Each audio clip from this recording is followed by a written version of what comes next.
Hello, my dear students and friends. So, welcome to our RSB physics class. So, this is lecture 2 on laws of motion for your class 11 NEET and JEE. This is theory class, and basically if your theory is strong, then you can handle your problem easily. So, just listen the theory class, then I have given a problem set, then problem set you will be solving. Okay. So, let's start with equilibrium of particle. So equilibrium of particle means when a particle can be staying in a equilibrium, then because of some portion, if it is your body, and this body will be in equilibrium and something, it is in rest on plane, and when it will be in equilibrium, all the forces acting on this particle is object is zero, then body will be in that rest. So some person is here, he is giving force F1, and some person in here, he is giving F2 force. When this will be stable? When this will be stable, because F1 equal to minus F2. सो ये इसका equal and opposite होगा, तब वो stable रह जाएगा. हाँ ठीक है, बराबर. जो टैग ऑफ वार में होता है ना, रस्सी लगा के जब दोनों रस्सी एकदम बीच में रहता है ना, सो उस टाइम पे क्या होता है, because of force in one direction and force in other direction, opposite direction is equal. So we can write F1 plus F2 equal to 0. So for three forces, so क्या होगा आपका, if it is vector, then you can write here F1, F2 and F3 equal to 0. Okay.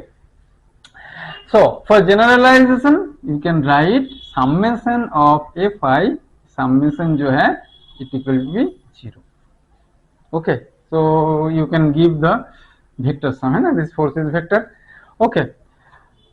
For component wise it will also be 0 because of जो है ना, otherwise क्या कुछ भी component रहेगा तो it will move in another direction. In which direction there will be component, that direction this object will move.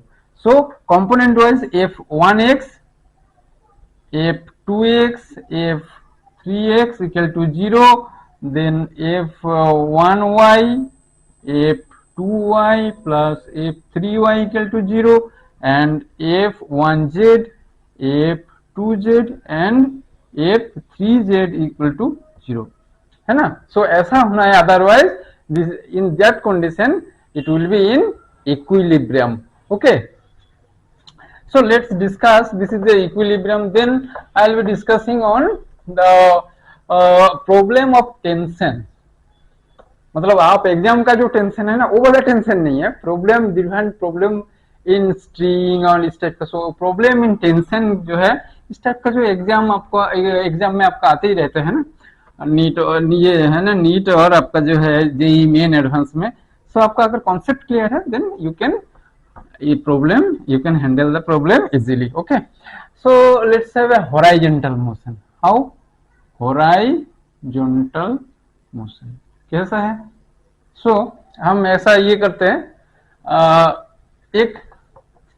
एक ऐसा टेबल है ना, एक टेबल के ऊपर ऐसा, this is your wall, this is your some object and it is a pulley, है ना. छोटा सा स्मॉल ड्रॉ करता हूं, this is your pulley and some bigger object is here, है ना.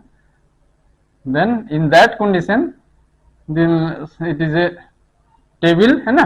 So considering the table is frictionless. So in this lecture I will be also discussing on the frictional force also. Okay. So उससे पहले हम जो है इसको assume करते हैं this is frictionless. Okay.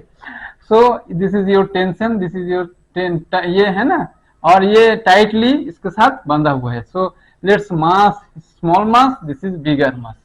So according to your basic intuition, what it is telling, if it is m greater than m, then which in which direction it is moving? So it will move, ये ऐसा घूमता है ना, जैसे आपने इसमें पानी पानी उठाते हैं ना अपने कुएं से, है ना, जो आपका जो है ऑयल से आप पानी उठाते हैं ना, तो उसमें अब जो है ये एक व्हील का इस्तेमाल करते हो ना, so that types of wheel is fixing here and this smaller object and bigger object, so all the rest is this system is moving this word direction because of m. So now calculate the acceleration of this system. What is the acceleration? कैसे करोगे? So इसका एक string, so string का एक दो ये ले लेता हूं, है ना. So ये आपका टेंशन है ना, ये आपका जो है एक आपका जो टेंशन ये इधर काम करेगा, ये this is your tension here and it is also your tension T, है ना. सो टी जो है आपका जो है टी इसमें कितना रहेगा, T equal to in that case M of A. Okay, other कोई फोर्स तो है ही नहीं ना, तो ये टेंशन के वजह से ये खींचे चले जा रहे है ना. टी इक्वल टू इसका मास ये इक्वल टू इनटू इसका एक्सीलरेशन, मतलब इसका जो टोटल अगर ये if you consider the string is not expendable, so tension is uniformly distributed everywhere, है ना. इधर टी, सो ये आपको खींच के लेके जा रहे हैं. So T equal to M A, this is one equation number 1 and in that case क्या होगा आपका, ये जो है एम जी इसके नीचे काम करता है ना, एम जी माइनस टी, है ना. सो ओवरऑल सिस्टम किधर जा रहा है, इधर. So this equal to M A. Okay, है ना. सो इधर जो है M M M M A मतलब ये जो है बड़ा वाला एम है ना, कैपिटल एम इंटू ए, है ना. Now put M A equal to यह टी है ना, so M G minus M A equal to M A. So what will be, so acceleration equal to जो है M of A by M plus M into G. So here obviously आप क्या देख रहे हो, है ना, ये जो है ना ये ऑलवेज लेस देन 1, सो ये जी से कम है, so A is always less than G. So acceleration due to gravity कितना है, 9.8 मीटर पर सेकेंड स्क्वायर. सो इसका एक्सेलरेशन ये तो फ्री फॉल नहीं हो रहे है ना, इस टाइप में जो है आपका मोशन में इसका एक्सेलरेशन होगा, this will be this one, है ना, M by M plus M, है ना. सो अब एक सिचुएशन को कंसीडर करो, वर्टिकल सिचुएशन, है ना. सो वर्टिकल सिचुएशन में क्या होता है, वो लेट्स ड्रॉ वर्टिकल सिचुएशन, है ना. ये समझ में आया ना. आगे नेक्स्ट सिचुएशन जो है, let I will be drawing here, this is a pulley, है ना, this is a rigid system, this is a pulley, है ना. इस पुली में आपका जो है दो मास मूव कर रहे हैं, this is A small mass m and here it is a bigger mass, है ना, capital M. Now in which direction it will move, bigger mass, है ना. So now calculate the acceleration of this system. कैसे calculate करोगे, इस system में कैसे ये घूमेगा इसका. So let's have a tension T here also this is also tension. Okay, so for m mass what will be here, for m mass actual system is moving this direction, so T is high, otherwise कैसे move करेगा, T minus mg equal to ma.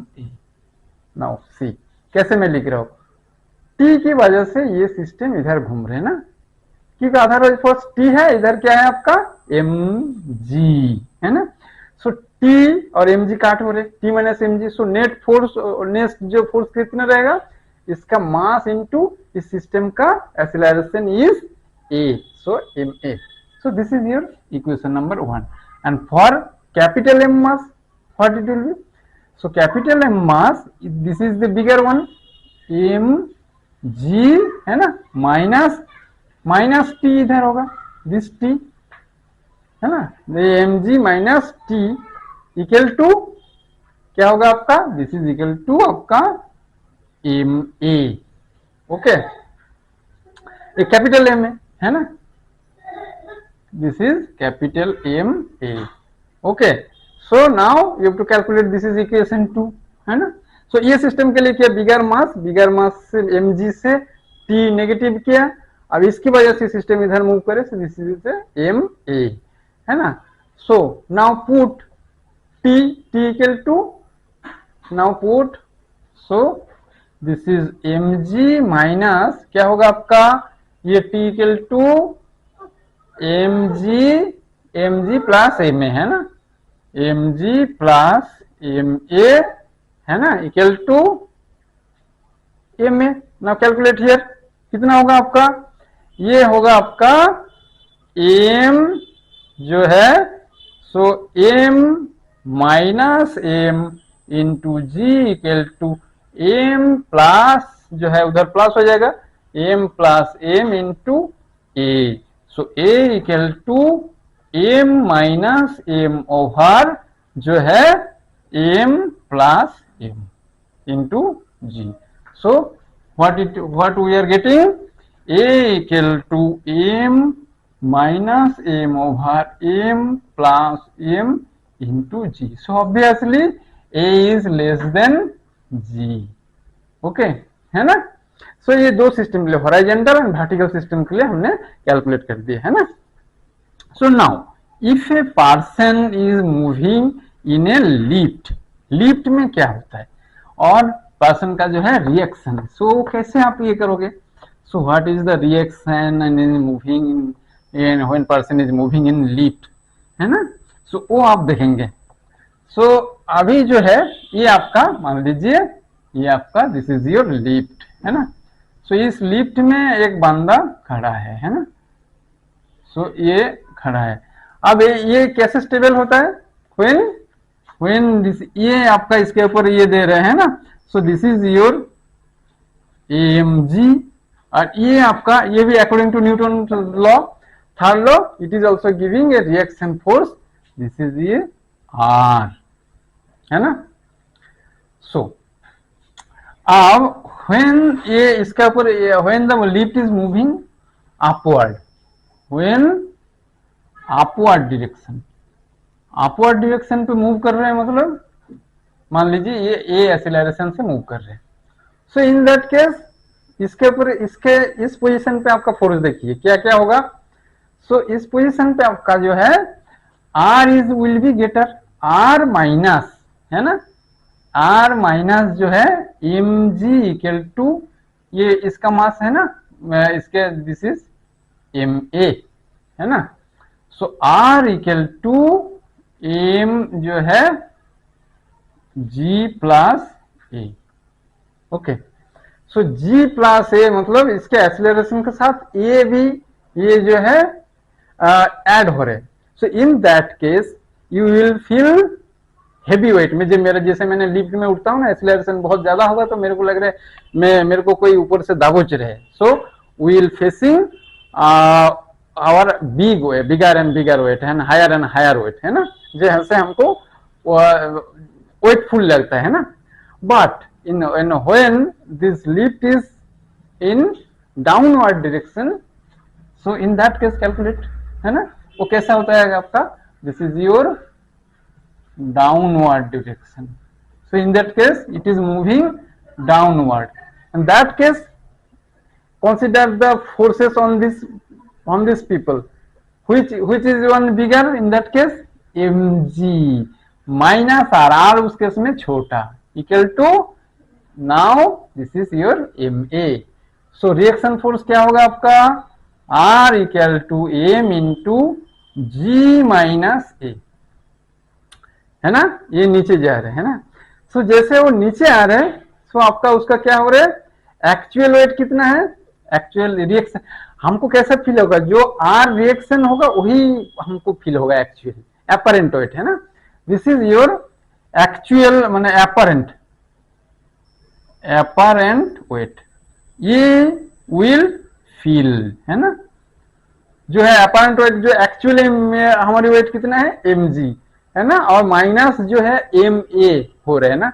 सो जब lift नीचे उतरेंगे तब आपका जो है वो थोड़ा वेट कम लग रहे है ना, सो आपको you will feel less weight. मेरे को जैसे आप राउंड अबाउट में घूमते हो ना, ऐसे राउंड अबाउट, जैसे आप नीचे उतरने का टाइम आपका समथिंग गुदगुदी होता है ना पेट में, है ना, जो ऐसा लग रहा है पेट खाली हो रहा है, नीचे पोर्शन जो है खाली हो रहा है, क्योंकि नीचे उतरने के टाइम आपका जो है वेट हल्का, आपको हल्का फील होता है। अब आप जब जैसे जैसे आसमान से आप गिर रहे हो, मतलब एकदम फ्री फॉल है ना, फ्री फॉल की केस में G equal to A, so in that case reaction force is 0। सब उस टाइम पे आप लग रहे हैं जैसे एकदम हल्का फुल्का आप नीचे उतर रहे हो। सो दिस इज वेटलेसनेस, है ना, मतलब आप एकदम ये जैसे आपको जैसे बिल्कुल ही वेट नहीं है, एकदम हल्के, ये जैसे आप फ्री फॉल हो रहे हो।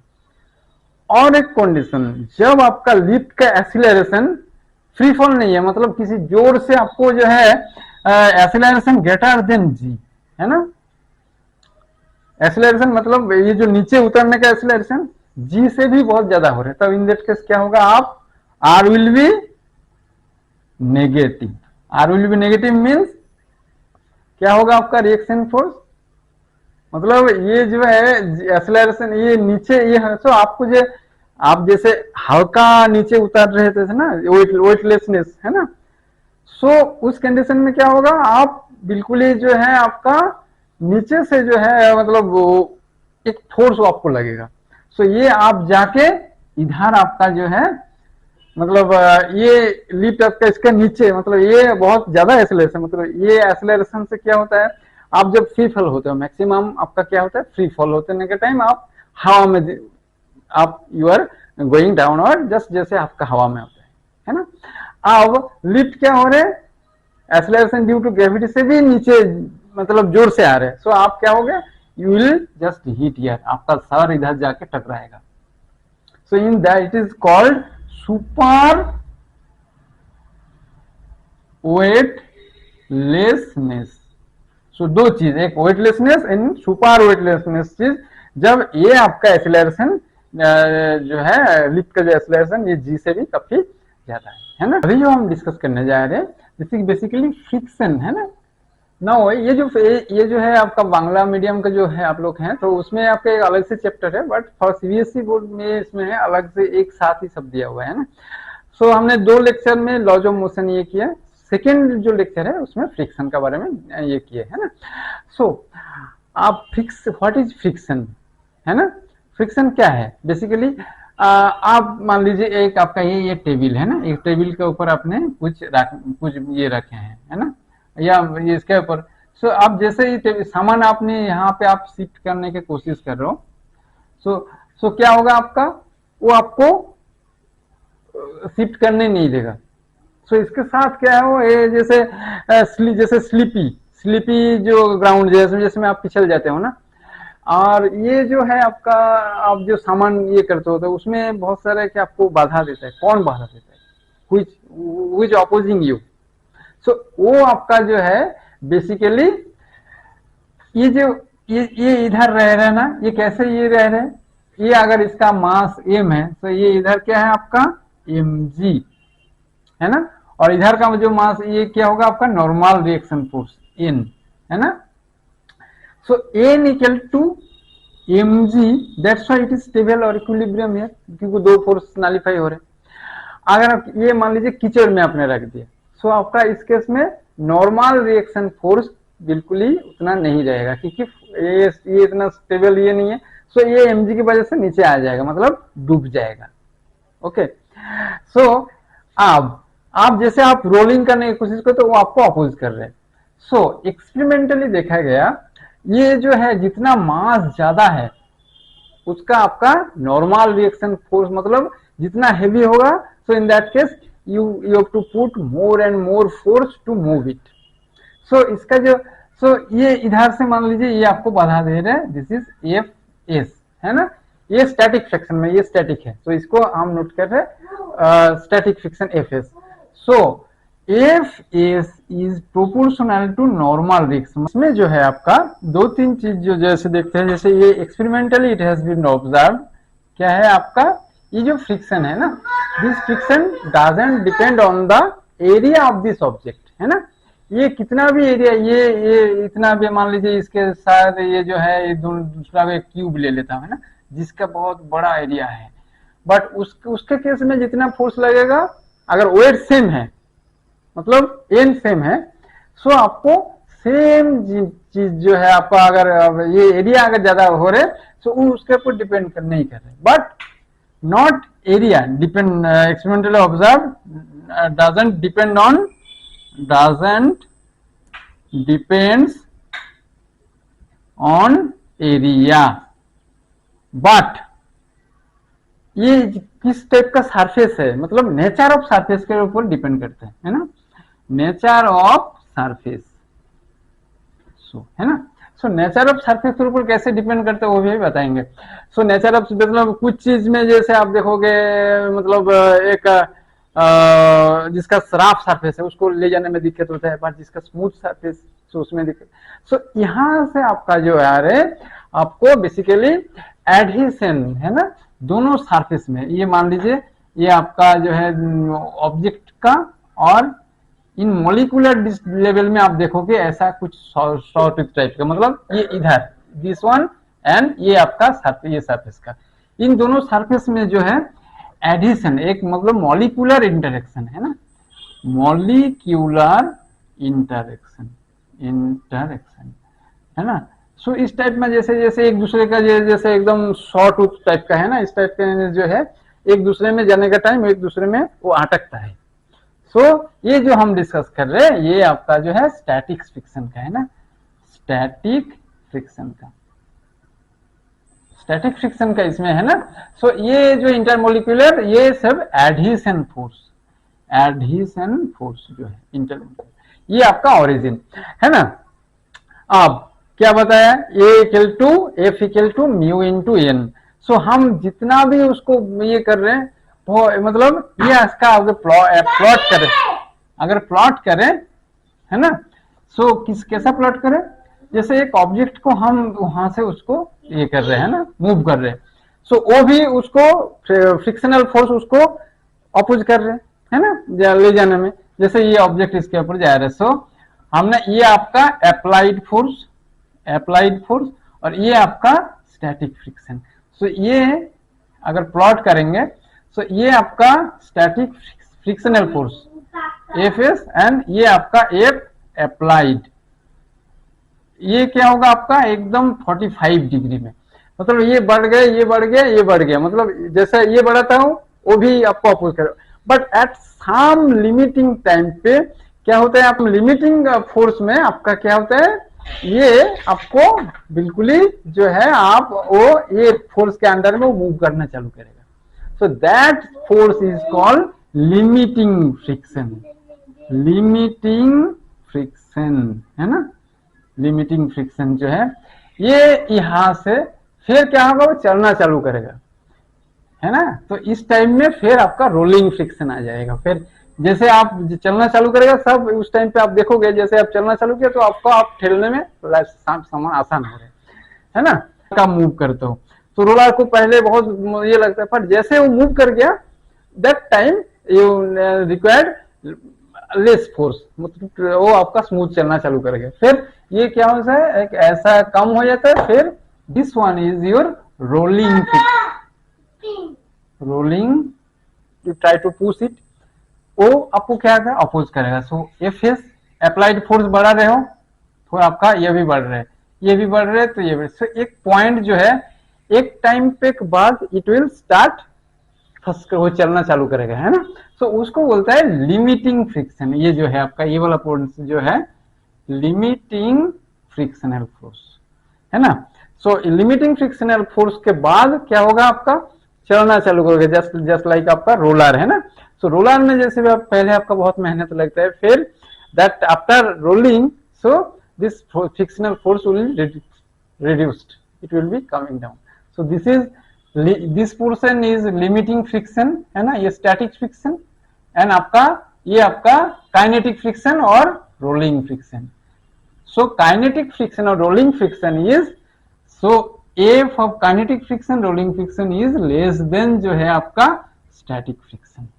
So इसीलिए सभी सामान को आप रोलिंग करने की कोशिश करते हो जिसमें आपका जैसे ट्रेन में आप जाते हो, है ना, ट्रेन में जैसे आपका बहुत ट्रेन एक्सेलरेशन ले रहे हैं, है ना, आपका वो सामान जो है इसके ऊपर स्टेबल है, but at some time it will वो क्या खिसक के आ जाएगा, तो वो आपका लिमिटिंग फ्रिक्शन क्रॉस कर जाएगा, तो आपका ये इधर आपको एक्सेलरेट करके आ जाएगा, है ना।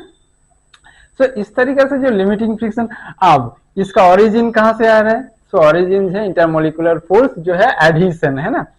सो ये सब फ्रिक्शन जो है आप ये तो स्टैटिक फ्रिक्शन का ओरिजिन बताया हमने, है ना, but it doesn't depend on the area, so it depend on the proportional to normal reaction force, means basically जो है mg, है ना, ये बेसिकली जो है mg।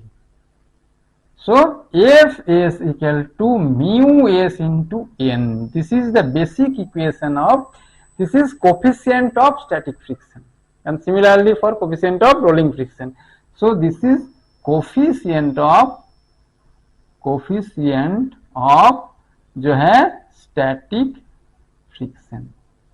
ये mu s always less than 1, but in some case mu s is may be greater than 1. जैसे vacuum, ये वैक्यूम स्पेशली वैक्यूम पोजीशन पे, स्पेशली क्लीन सरफेस में ये म्यू 1 से भी ज्यादा होता है ना। सो उसमें जो है, सो म्यू नेचुरल कंडीशन में जो है म्यू लेस देन 1। अब ये इसका जो लॉज है ना, क्या लॉज है, फ्रिक्शनल जो लॉज है ना, is proportional to normal reaction force. ये 15th सेंचुरी में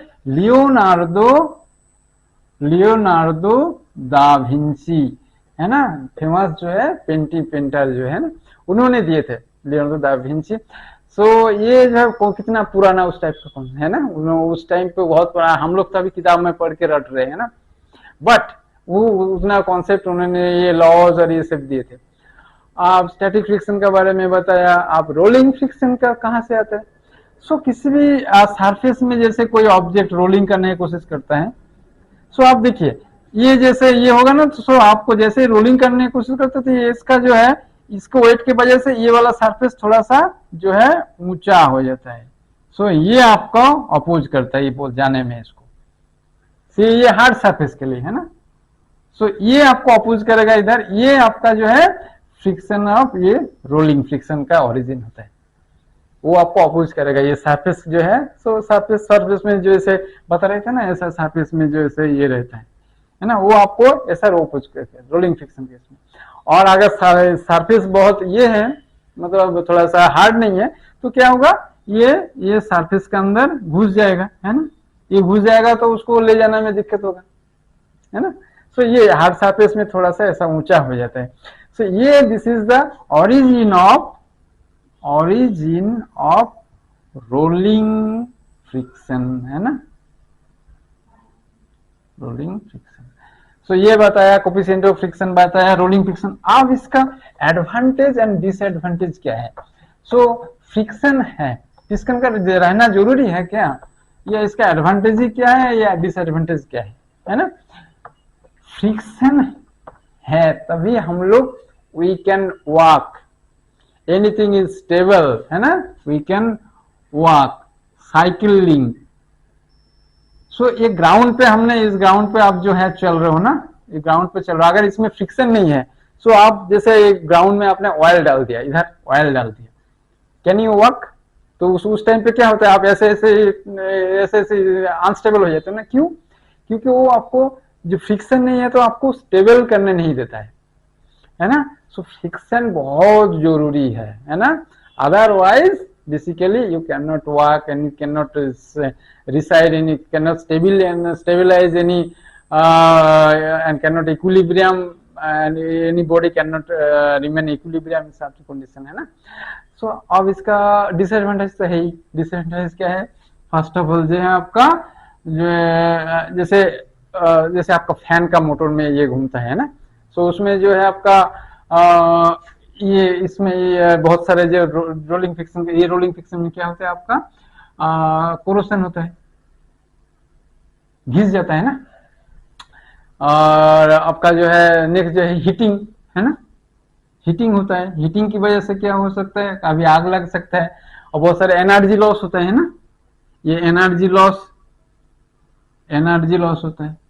अब ये जो है आपका रोलिंग फ्रिक्शन में जो है ना, आप रोलिंग फ्रिक्शन कम कर सकते हो। जैसे बहुत सारे जो इंस्ट्रूमेंट लगातार घूमते रहते, कंटिन्यूअसली इट इज मूविंग, तो in that case some material जो है आपको एक बना को हो रहा है, सम मटेरियल क्या होता है उसमें स्पेशल कॉम्बिनेशन ऑफ मटेरियल, जिसको हम बेबिटिंग के बोलते हैं ना, बेबिटिंग, सम एलॉय ऑफ मटेरियल है ना, alloy of material.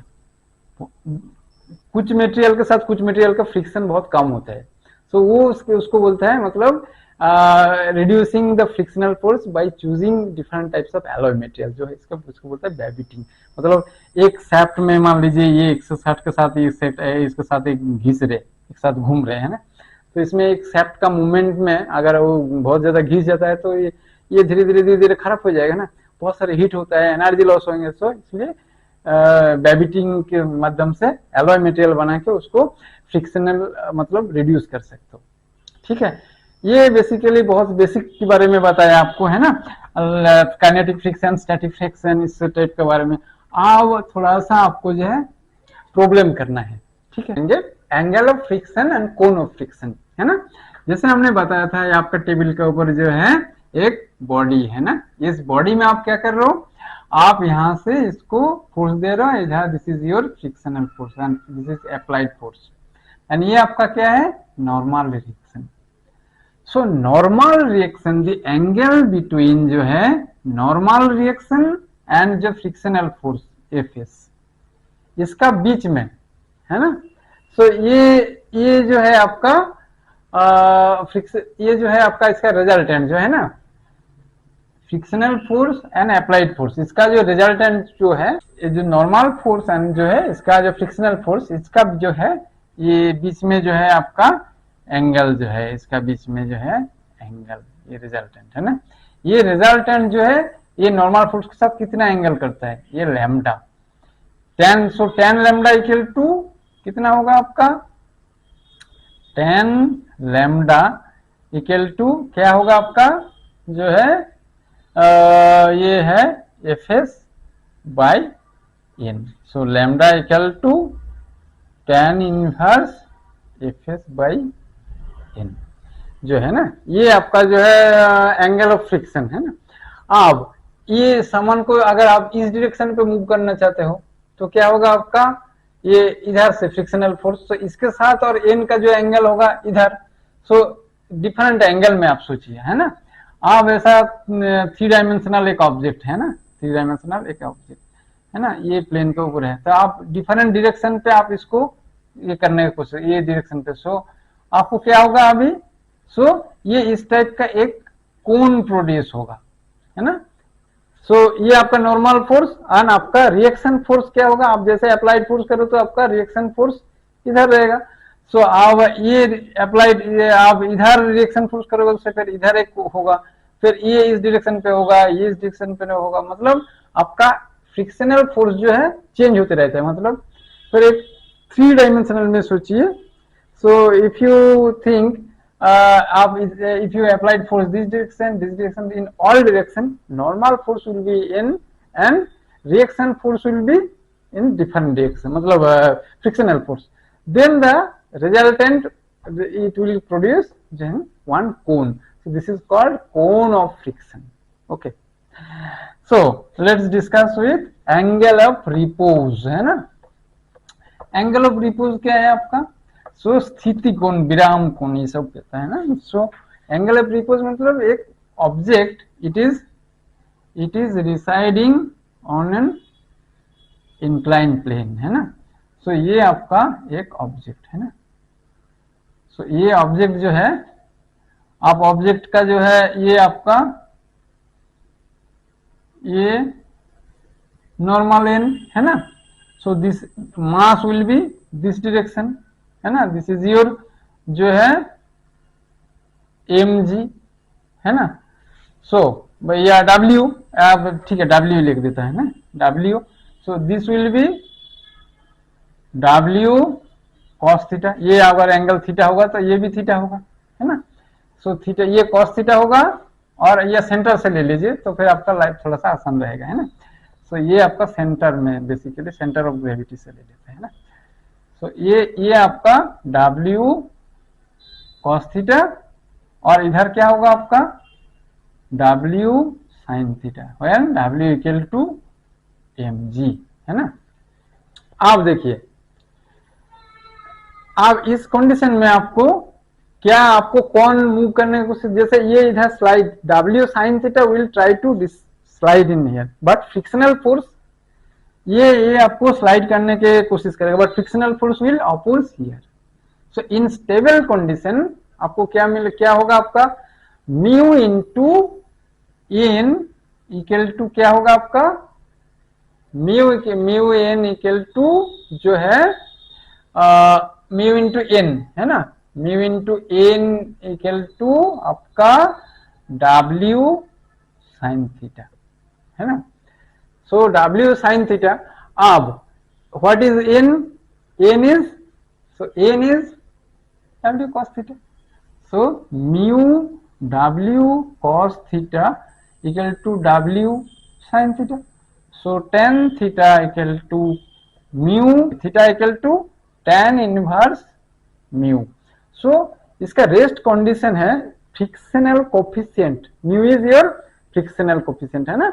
So frictional coefficient का जो tan इनवर्स करेंगे, सो वो जितना होगा वो एंगल होगा, तो it will remain reside, so this is angle of repose, so it will be in stable condition or equilibrium condition, but this angle if theta is greater than tan inverse mu, so क्या होगा, आप थोड़ा सा angle और भी थोड़ा इसको ज्यादा कर दिया आपने, तो क्या होगा आपका, है ना, तो आपका स्लाइड होके आ जाएगा।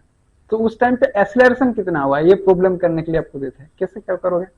सो लार्जर फोर्स व्हाट, इधर स्लाइड होके आएगा, so that means larger force is W sin theta, okay, W sin theta, है ना, W sin थीटा माइनस जो है आपका ये क्या होगा mu into N, mu W cos theta equal to m a, ये एक्सेलरेशन था, ये एक्सेलरेशन अगर ये होके आ रहे, सो व्हाट इज a, कैसे होगा, सो a इक्वल टू ये जो W है ना, W into sine theta minus mu cos theta over जो है m,